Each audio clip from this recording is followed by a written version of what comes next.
Bismillahirrahmanirrahim. Assalamualaikum warahmatullahi wabarakatuh.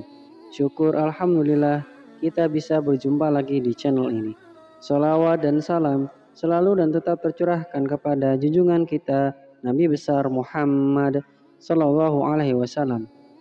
Allahumma sholli ala Sayyidina Muhammad wa ala ali Sayyidina Muhammad.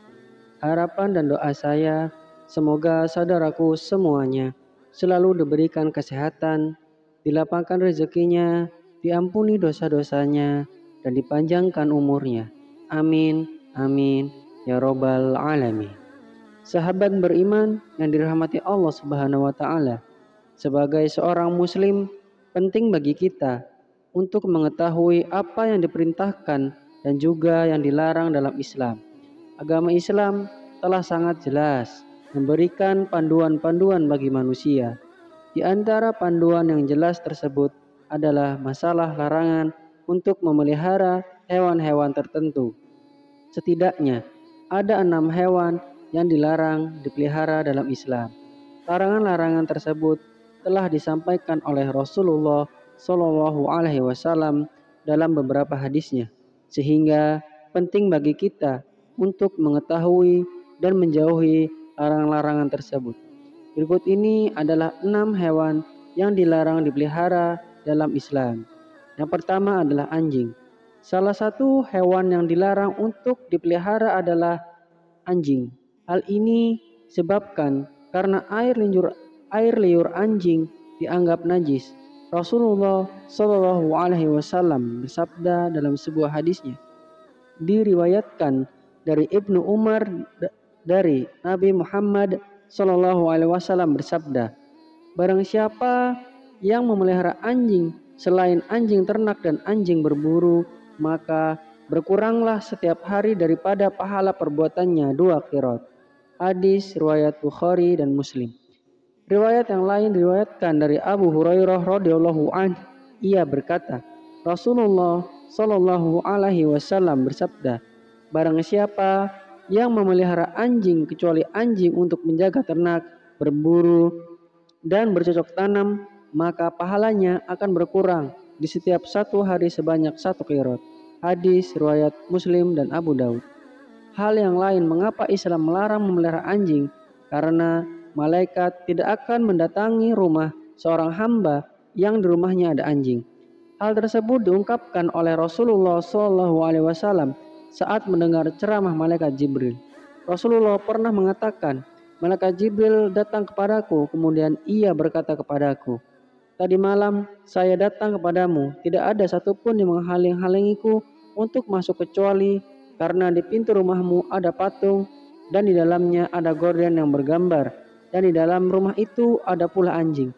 Oleh karena itu, perintahkanlah supaya kepala patung itu dipotong untuk dijadikan 2 bantal yang diduduki dan diperintahkanlah anjing itu supaya dikeluarkan. Hadis riwayat Abu Daud, An-Nasai, Tirmizi dan Ibnu Hibban.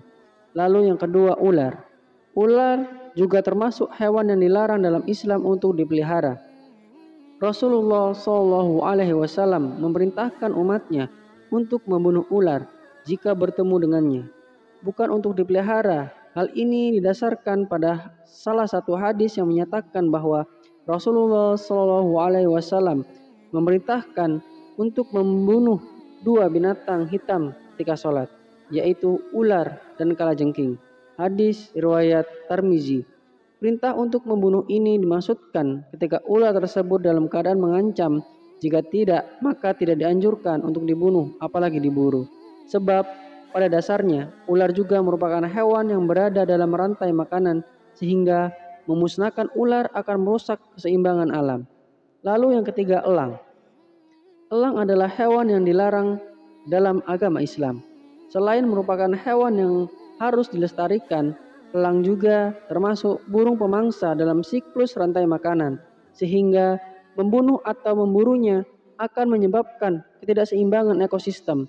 Selain itu, burung-burung termasuk burung elang juga dan umat dan hamba Allah, sehingga kita dilarang untuk memelihara, membunuh atau memburunya.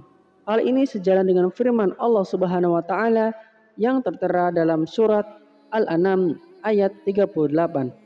Dan tiadalah binatang-binatang yang ada di bumi dan burung-burung yang terbang dengan sayapnya, melainkan umat juga seperti kamu.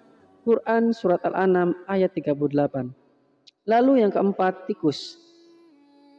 Tikus termasuk hewan yang najis dan kotor. Oleh karena itu, Islam melarang kita untuk memeliharanya. Selain itu, tikus juga merupakan salah satu hewan pembawa penyakit. Tikus hidup dalam lingkungan yang kotor dan memakan makanan yang kotor.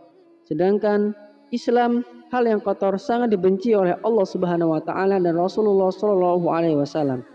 Kebersihan dan kesucian merupakan bagian dari iman dalam Islam, sehingga menjaga rumah dari tikus yang dapat menyebabkan penyebaran penyakit adalah tindakan yang sangat dianjurkan.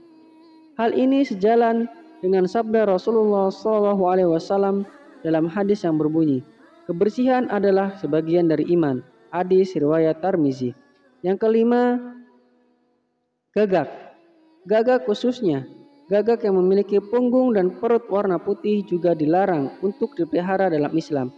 Hal ini didasarkan pada pendapat Imam Syafi'i yang menyatakan bahwa gagak tidak boleh dipelihara dan tidak boleh dibunuh. Gagak juga bukanlah hewan yang mendatangkan keberkahan dan juga manfaat. Hal ini didasarkan pada satu hadis di mana malaikat Jibril datang kepada Nabi Shallallahu alaihi wasallam berkata, Allah memerintahkan untuk membunuh burung gagak yang hitam karena ia telah membelalakkan kedua matanya ketika anaknya mati. Kemudian Allah Subhanahu wa taala berfirman, bagaimana burung itu memohon kepadaku sedangkan ia telah mematikan anaknya. Hadis riwayat Muslim. Dalam hadis lainnya, Rasulullah Shallallahu alaihi wasallam juga pernah bersabda, 5 jenis hewan yang seluruhnya fasik boleh dibunuh di tanah suci, yakni burung gagak, burung elang, ular, tikus, dan binatang buas. Hadis riwayat Muslim. Kemudian yang keenam, cicak. Cicak meskipun sering berkeliaran di rumah juga dilarang untuk dipelihara. Nabi Muhammad SAW memerintahkan umatnya untuk membunuh cicak, sebab cicak termasuk hewan pengganggu, najis, dan juga kotor. Bahkan dalam beberapa riwayat, membunuh cicak akan mendapatkan pahala. Hal ini didasarkan pada hadis yang bersumber dari Abu Hurairah radhiyallahu an. Rasulullah Shallallahu alaihi wasallam pernah bersabda, siapa saja yang membunuh cicak dengan sekali pukulan, maka ia mendapat pahala sekian. Siapa saja yang membunuhnya dengan 2 kali pukulan, maka ia mendapat pahala sekian kurang dari yang pertama. Hadis riwayat Muslim. Itulah beberapa di antara hewan yang dilarang dipelihara dalam Islam. Meskipun dilarang dipelihara, namun tidak semua hewan tersebut harus dibunuh atau dimusnahkan. Ada beberapa hewan yang perlu kita jaga kelestariannya. Selain itu, untuk menjaga keseimbangan ekosistem, menjaga kelestarian hewan juga merupakan bentuk sifat dan kasih sayang terhadap sesama makhluk Allah Subhanahu wa taala. Semoga kita senantiasa diberikan perlindungan dari hewan-hewan yang mendatangkan bahaya dan terhindar dari keburukan yang diakibatkannya. Amin ya rabbal alamin. Demikian yang bisa saya bagikan. Semoga bermanfaat untuk kita semua. Wassalamualaikum warahmatullahi wabarakatuh.